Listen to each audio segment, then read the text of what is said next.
వచ్చింది చూపించింది గారికి పాస్టర్ రాజబాబు గారికి కొట్టాడు వచ్చింది. ఆయనకంట సేవలోకి వచ్చాక వాళ్ళ ఇంట్లో వాళ్ళ భార్య వాళ్ళు వదిలేసాడు, పక్కకి వెళ్ళిపోయారు. సేవ తిరుగుతున్నాడు, మమ్మల్ని వదిలేసాడు, నీ పని లేదు ఏమి లేదు అన్నది తిరిగారంట. ఆయన అన్నం పెట్టాలని కూడా లేరంట. బట్టల మీదే సంఘంలో ఒకళ్ళు 15 సంవత్సరాలు, దాదాపు 10 సంవత్సరాలు 30 సంవత్సరాలు ఒకే కుటుంబం పాస్టర్ రాజబాబు గారికి భోజనం పంపించారు. ఒకే కుటుంబం, ఆ కుటుంబం నుండే భోజనం వెళ్ళారంట. ఇంకెవరు కానీ తిన్నట్ట, ఆ కుటుంబం నుండే లేదంట. ఆయన ఎవరు చెప్పడంట, వాళ్ళు కూడా ఎవరు చెప్పలేదు. ఒక కుటుంబమే 15 ఏళ్ళు 30 ఏళ్ళు నేను కింద జఫన్య శాస్త్రి గారు దైవజనులు భక్తి పనులు పాస్టర్ జఫన్య శాస్త్రి గారు చెబుతుంటే నేను విన్నా. మీరు ఏమన్నా ఇట్లాంటి వినవాకండి, మీరు ఇట్లాంటి ఇంటే బాగుపడతారు.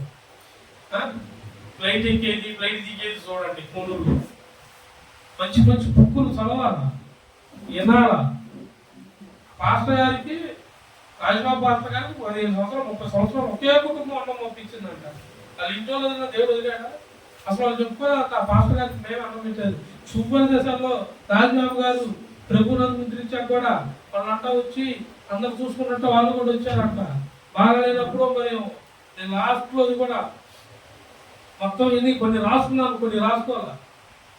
జఫన్య శాస్త్రి గారు వాళ్ళు అక్కడ ఉన్నప్పుడు ఆ కుటుంబం వచ్చిందంట. మేము ఇలా చూడాలయ్యా అంటే, ఎవరమ్మా మీరు ఎక్కడి నుండి వచ్చారు ఏందని అడుగుతుంటే అప్పుడు చెప్పాడంట వాళ్ళు, అయ్యా అయ్యకి 30 ఏళ్ళ నుండి మేమే భోజనం పెట్టిన వాళ్ళం.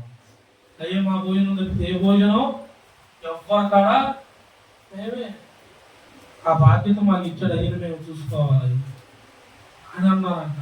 అసలు చూడు, వెంబడే చెప్పండి శాస్త్రి గారి కల్లా నీళ్ళు తిరిగి ఒకటే మాట అన్నాడంట,